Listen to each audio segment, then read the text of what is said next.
Hi all, welcome back. നമ്മൾ സ്ട്രാറ്റജീസിൻ്റെ ലെവൽസാണ് പഠിച്ചുകൊണ്ടിരുന്നത്. അതിൽ ആദ്യത്തെ ലെവലായിട്ടുള്ള ഫങ്ഷണൽ ലെവൽ നമ്മൾ പ്രീവിയസ് വീഡിയോയിൽ പഠിച്ചു. ഈ വീഡിയോയിൽ നമ്മൾ നോക്കാൻ പോകുന്നത് അടുത്ത ലെവൽ, അതായത് ബിസിനസ് ലെവൽ. ഞാൻ ഓൾറെഡി പറഞ്ഞായിരുന്നു 3 ലെവലാണുള്ളത്. ഫങ്ഷണൽ ലെവൽ ഉണ്ട്, ബിസിനസ് ലെവൽ സ്ട്രാറ്റജീസ് ഉണ്ട്, ആൻഡ് കോർപ്പറേറ്റ് ലെവൽ സ്ട്രാറ്റജീസ് ഉണ്ട്. സോ ഈ ഒരു വീഡിയോയിൽ നമ്മൾ പഠിക്കുന്നുണ്ടാവുക ബിസിനസ് ലെവൽ സ്ട്രാറ്റജീസ് ആയിരിക്കും. സോ നമുക്ക് സ്റ്റാർട്ട് ചെയ്യാം. Business level strategies, how a business competes in the market. ഇവിടെ ഇത്രയേ നോക്കുന്നുള്ളൂ.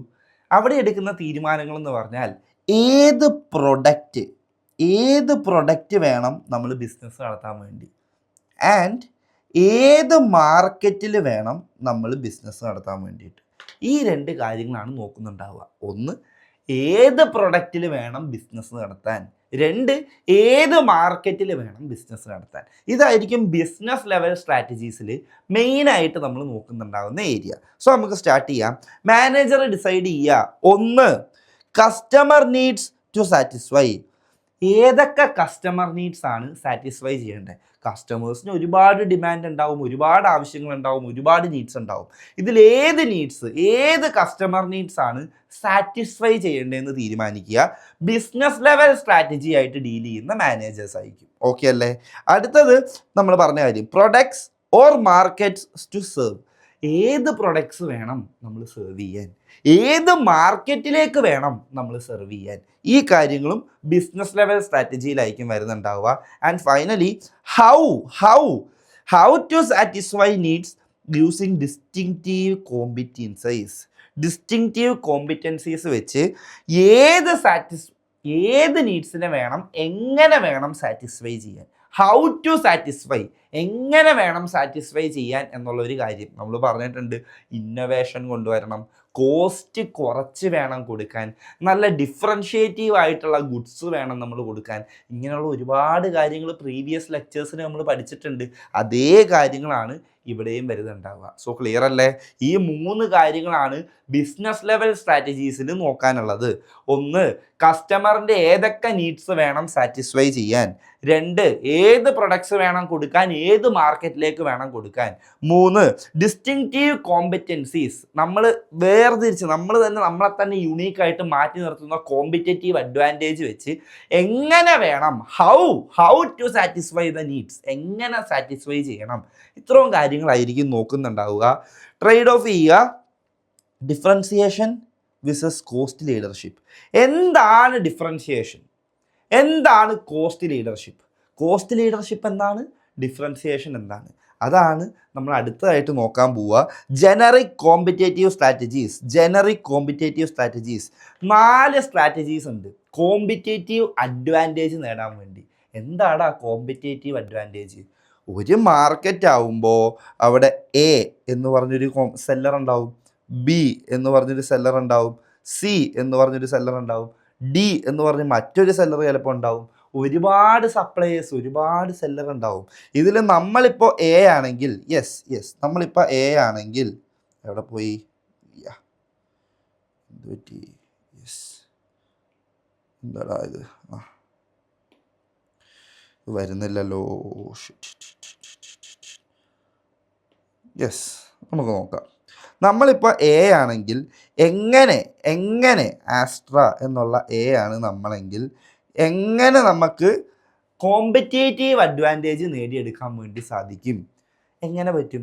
ബിയും സിയും ഡിയും ഒരു പ്രൊഡക്റ്റ് കൊടുക്കുന്നതിനേക്കാളും കുറഞ്ഞ കോസ്റ്റിൽ, കുറഞ്ഞ ചെലവിൽ നമുക്കൊരു പ്രൊഡക്റ്റ് ഉണ്ടാക്കി കൊടുക്കാൻ പറ്റിയാൽ നമുക്ക് എന്ത് കിട്ടുന്നുണ്ടെന്ന് പറയാം? നമുക്കൊരു കോമ്പറ്റേറ്റീവ് അഡ്വാൻറ്റേജ് കിട്ടുന്നുണ്ടെന്ന് പറയാം. അല്ലേ? ഒന്ന് ആലോചിച്ച് നോക്കിക്കേ. ബിയും സിയും ഡിയും അവരുടെ പ്രൊഡക്ട്സ് ഉണ്ടാക്കുന്നത് $10 എന്നിട്ട് അവർ $15 വിൽക്കുന്നു. നമ്മുടെ കമ്പനി അതേസമയം അതൊരു $8 ഉണ്ടാക്കി നമ്മുടെ കമ്പനി ഒരു $13 വിറ്റാൽ നമുക്ക് എന്ത് കിട്ടി? കോമ്പറ്റേറ്റീവ് അഡ്വാൻറ്റേജ് കിട്ടി. അതെങ്ങനെയാണ് നമ്മൾ അഡ്വാൻറ്റേജ് ഗെയിൻ ചെയ്തത്? കോസ്റ്റ് കുറയ്ക്കുന്നത് വഴി. ബാക്കി കമ്പനീസ് $10 ഉണ്ടാക്കിയ സാധനം നമ്മുടെ കമ്പനി $8 കോസ്റ്റിൽ ഉണ്ടാക്കുന്നുണ്ട്. അതുകൊണ്ടാണ് നമുക്ക് എന്ത് കിട്ടിയത്? ഈ കോമ്പറ്റേറ്റീവ് അഡ്വാൻറ്റേജ് കിട്ടിയത്. സോ കോസ്റ്റ് റെഡ്യൂസ് ചെയ്യുക കോമ്പറ്റീഷനിൽ ഒരു അഡ്വാൻറ്റേജ് കിട്ടാൻ പറ്റിയ ഒരു മേജർ ഫാക്ടറാണ് കോസ്റ്റ് ലീഡർഷിപ്പ് നേടിയെടുക്കുക എന്നുള്ളത്. 2 ഡിഫറൻസിയേഷൻ. എന്താണ് ഡിഫറൻസിയേഷൻ? നമ്മുടെ പ്രൊഡക്ട്സ് ബാക്കിയുള്ളവരുടെ പ്രൊഡക്ട്സിൽ നിന്ന് വ്യത്യസ്തമായി ഡിഫറൻഷിയബിൾ ആയിട്ട് കുറച്ച് യുണീക്കായിട്ട് മാറ്റി നിർത്താൻ പാകത്തിന് ഡിഫറൻഷിയേറ്റ് ആയിട്ട് നിൽക്കുകയാണെങ്കിൽ അവിടെയും ഒരു കോമ്പറ്റീറ്റീവ് അഡ്വാൻറ്റേജ് ഉണ്ട്. ബിയും സിയും ഡിയും വളരെ സിമിലർ ആയിട്ടുള്ളത് കൊടുക്കുമ്പോൾ നമ്മൾ കുറച്ചുകൂടെ യുണീക്കായിട്ട് കുറച്ചുകൂടെ ഡിഫറൻഷിയേറ്റ് ചെയ്യാൻ പറ്റുന്ന എക്സ്ട്രാ എന്തെങ്കിലും കൊടുക്കുകയാണെങ്കിൽ അവിടെയും ഒരു കോമ്പറ്റീറ്റീവ് അഡ്വാൻറ്റേജ് നേടാം. സോ ഈ 4 കാര്യങ്ങളാണ് ജനറിക് കോമ്പറ്റേറ്റീവ് സ്ട്രാറ്റജീസ് കൊണ്ട് ഉദ്ദേശിക്കുന്നത്. ജനറലായിട്ട് നമുക്ക് കോമ്പറ്റേറ്റീവ് അഡ്വാൻറ്റേജ് നേടിയെടുക്കാൻ പറ്റുന്ന കുറച്ച് സ്ട്രാറ്റജീസ്. 1 കോസ്റ്റ് ലീഡർഷിപ്പ്, അതായത് ലോവർ ദ കോസ്റ്റ്. അത് തന്നെയല്ലേ പറയുന്നത്. നോക്കിക്കേ, നമ്മൾ ഓൾറെഡി ഡിസ്കസ് ചെയ്ത കാര്യങ്ങൾ മാത്രമേ ഇവിടെ പറയുന്നുള്ളൂ. ലോവർ ദ കോസ്റ്റ്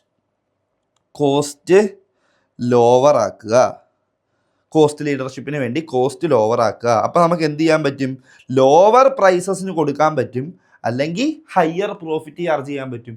രണ്ടും പറ്റും. നമുക്കും വേണേൽ 15 തന്നെ കൊടുക്കാം. പക്ഷെ നമുക്ക് 15 വിൽക്കുമ്പോൾ 8 രൂപയ്ക്ക് ഉണ്ടാക്കിയ സാധനമാണ് നമ്മൾ 15 വിൽക്കുന്നത്. 7 രൂപ പ്രോഫിറ്റാ ഒരു യൂണിറ്റിൽ. ബാക്കിയുള്ളവർ 10 രൂപയ്ക്കാണ് ഉണ്ടാക്കുന്നത്. അല്ലെങ്കിൽ എന്ത് ചെയ്യാം? ലോവർ പ്രൈസിനും കൊടുക്കാം. ബാക്കിയുള്ളവർ 15 കൊടുക്കുമ്പോൾ നമുക്ക് 13 കൊടുക്കാം. 2 പേർക്കും കിട്ടുന്ന പ്രോഫിറ്റ് ഒരു യൂണിറ്റിൽ നിന്ന് $5 തന്നെയാണ്. മനസ്സിലായില്ലേ? ഞാൻ നേരത്തെ പറഞ്ഞ അതേ എക്സാമ്പിൾ. ബാക്കിയുള്ളവർ 10 ഉണ്ടാക്കുന്നത് 15 കൊടുക്കുന്നു. നമ്മൾ 8 ഉണ്ടാക്കി 15 വേണേൽ കൊടുക്കാം. അങ്ങനെയാണെങ്കിൽ 7 പ്രോഫിറ്റ് കിട്ടും. അല്ല വേണേൽ നമുക്ക് എന്ത് ചെയ്യാം? 13 കൊടുക്കാം. അപ്പോൾ എന്താ? സെയിം പ്രോഫിറ്റ് കിട്ടും. 15 ബാക്കിയുള്ളവർ കൊടുക്കുന്നത് നമ്മൾ 13 കൊടുത്താൽ നമുക്ക് എന്താ? കൂടുതൽ കസ്റ്റമേഴ്സിനെ കിട്ടി. ഇനി നമ്മൾ 15 തന്നെയാണ് കൊടുക്കുന്നതെങ്കിലോ എല്ലാവർക്കും കിട്ടുന്ന കസ്റ്റമേഴ്സിനെ തന്നെയാണ് കിട്ടുന്നത്. പക്ഷെ പെർ യൂണിറ്റ് പ്രോഫിറ്റ് എന്തായിരിക്കും? കൂടുതലായിരിക്കും. കോസ്റ്റ് ലീഡർഷിപ്പ് വഴി കോസ്റ്റ് ലോവർ ആക്കുക. അതുവഴി ഒന്നില്ലേ പ്രൈസ് കുറച്ച് കൊടുക്കാം, അല്ലെ ഹയർ പ്രോഫിറ്റിൽ സെയിം പ്രൈസിൽ കൊടുക്കാം. Requires high efficiency. നല്ല എഫിഷ്യൻസി വേണം. നമ്മുടെ പണിക്കാരൊക്കെ ഫുൾ ടൈം നല്ല എഫിഷ്യൻ്റ് ആയിട്ട് ലേബേഴ്സൊക്കെ പണിയെടുക്കുന്നുണ്ടാവണം. നല്ല കൺട്രോൾ വേണം. കോസ്റ്റിൻ്റെ മേലെ ഇൻറ്റേർണൽ കൺട്രോളും കാര്യങ്ങളും ഒക്കെ നന്നായിട്ട് വേണം. സ്കെയിൽ ചെയ്യാൻ പറ്റുന്നുണ്ടാവണം. അതായത് നമ്മൾ ഒരുപാട് യൂണിറ്റ്സ്, നേരത്തെ പറഞ്ഞില്ലേ എക്കോണമീസ് ഓഫ് സ്കെയിൽ അച്ചീവ് ചെയ്യണം എന്ന്. അതായത് ഒരുപാട് യൂണിറ്റ്സ്, ലാർജ് മാനുഫാക്ചറിങ് ആയിരിക്കണം നടക്കുന്നത്. സോ നമുക്ക് എന്ത് ചെയ്യാൻ പറ്റും? കോസ്റ്റ് പെർ യൂണിറ്റ് കുറയ്ക്കാൻ വേണ്ടിയിട്ട് പറ്റും. കാരണം എന്താ? ഫിക്സഡ് കോസ്റ്റ് എന്ന് പറയുന്ന ഒരു എലമെൻ്റ് ഉണ്ട്. 10,000 എന്നുള്ള ഒരു ഫിക്സഡ് കോസ്റ്റ് വരുന്നുണ്ട്. ഞാൻ 1000 യൂണിറ്റ്സ് ആണ് ഉണ്ടാക്കുന്നതെങ്കിൽ ഒരു യൂണിറ്റിൻ്റെ കോസ്റ്റ് 10 വെച്ച് വരും. പക്ഷെ ഞാൻ 10,000 യൂണിറ്റ്സ് ഉണ്ടാക്കിയാലോ ഒരു യൂണിറ്റിൻ്റെ കോസ്റ്റ് 1 വരുന്നുള്ളൂ. കാരണം ഫിക്സഡ് കോസ്റ്റ് ഫിക്സഡാ. 10,000 ഫിക്സഡ് കോസ്റ്റ് വരുമ്പോൾ ഞാൻ 1000 യൂണിറ്റ്സ് ഉണ്ടാക്കുന്നതെങ്കിൽ ഒരെണ്ണത്തിൻ്റെ കോസ്റ്റ് 10 വരും. ഞാൻ 10,000 യൂണിറ്റ്സ് തന്നെ ഉണ്ടാക്കിയാൽ ഒരു യൂണിറ്റിൻ്റെ കോസ്റ്റ് ആയിട്ട് 1 വരുന്നുണ്ടാവുള്ളൂ. ക്ലിയർ ആണോ? ഇതുവഴി നമുക്ക് എന്ത് അച്ചീവ് ചെയ്യാം? എക്കണോമീസ് ഓഫ് സ്കെയിൽ വഴി കോസ്റ്റ് പെർ യൂണിറ്റ് നമുക്ക് കുറയ്ക്കാൻ വേണ്ടിയിട്ട് പറ്റും. റിസ്ക് എന്താ? ചിലപ്പോൾ ക്വാളിറ്റി ഒന്ന് കുറയാം.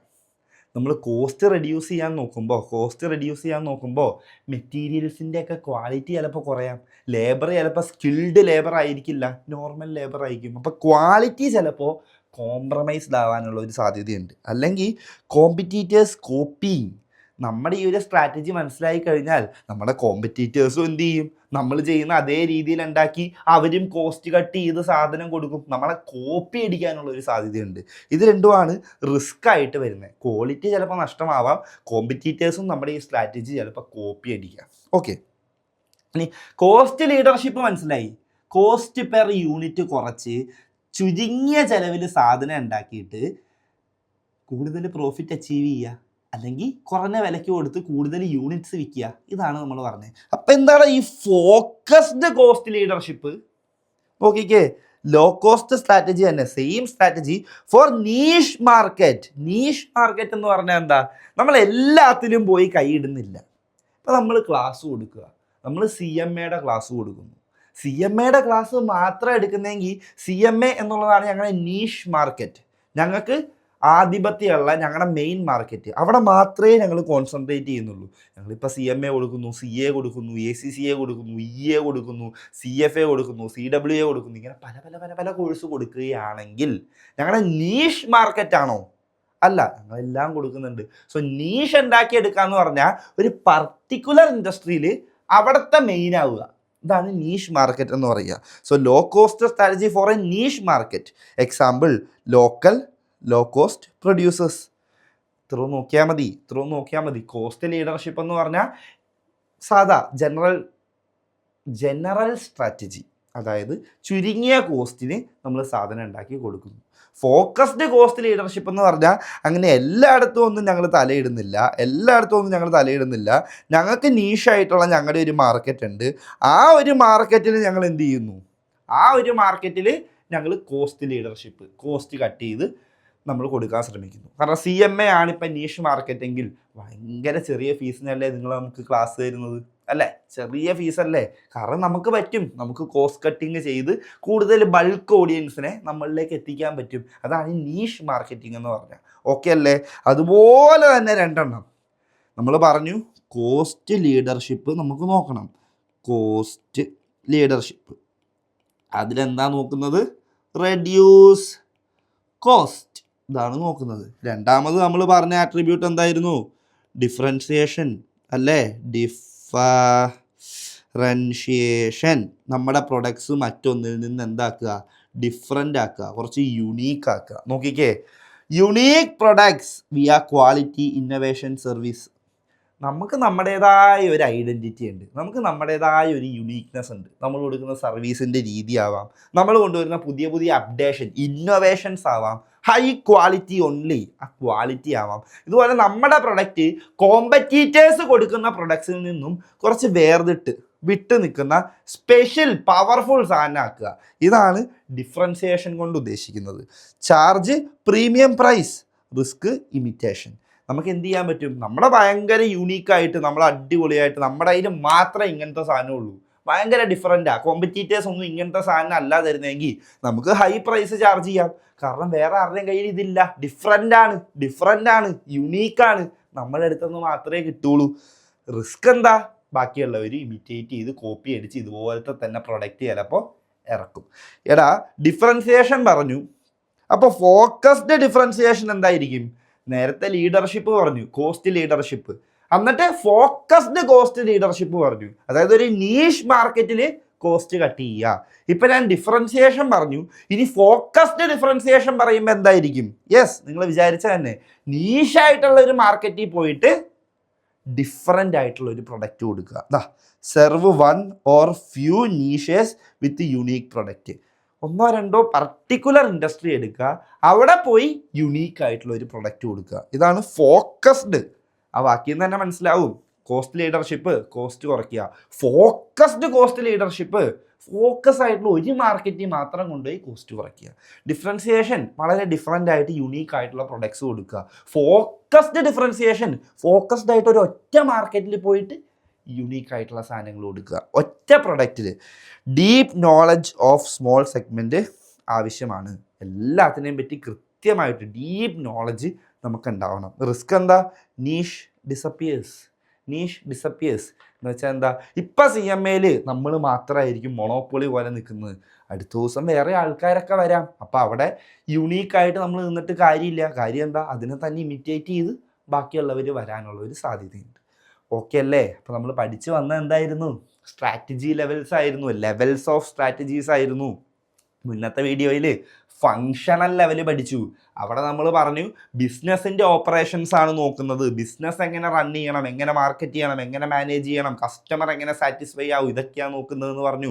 ഇവിടെ ഇവിടെ ബിസിനസ്സാണ് നോക്കുന്നത്. ബിസിനസ് ലെവൽ സ്ട്രാറ്റജി, എവിടെ ബിസിനസ് ചെയ്യണം, ഏത് മാർക്കറ്റിൽ ചെയ്യണം, ഏത് പ്രൊഡക്റ്റ് കൊടുക്കണം, ഇങ്ങനത്തെ കാര്യങ്ങളാണ് നോക്കുന്നത്. അപ്പോൾ നമ്മൾ അവിടെ എന്ത് നേടിയെടുക്കണം? Competitive advantage നേടിയെടുക്കണം. അതിന് വേണ്ടി നമ്മൾ എന്ത് ചെയ്യണം? കോസ്റ്റ് ലീഡർഷിപ്പ് നേടിയെടുക്കണം, ഡിഫറൻസിയേഷൻ നേടിയെടുക്കണം. ഓക്കെ ആണോ? ക്ലിയർ ആണോ? അങ്ങനെയാണെങ്കിൽ മൂന്നാമത്തെ ലാസ്റ്റ് ലെവൽ ഓഫ് സ്ട്രാറ്റജികൾ നമുക്ക് പഠിക്കാനുണ്ട്. നിങ്ങൾക്ക് ഇപ്പോൾ സ്ക്രീനിൽ കാണാം, കോർപ്പറേറ്റ് ലെവൽ സ്ട്രാറ്റജി. അത് നമുക്ക് നെക്സ്റ്റ് വീഡിയോയിൽ നോക്കാം. സോ അതും കൂടെ കണ്ട് മനസ്സിലാക്കിയിട്ട് മാത്രം ബ്രേക്ക് എടുക്കുക. ഈ ഒരു ചാപ്റ്റർ അതോടെ കഴിയും. ഓക്കെ അല്ലേ? എന്നാൽ പോസിറ്റീവായിട്ട് തന്നെ നിന്നേ, എനർജിയോടെ തന്നെ നിന്നേ. എന്നിട്ട് നെക്സ്റ്റ് വീഡിയോയിലേക്ക് വിട്ടോ.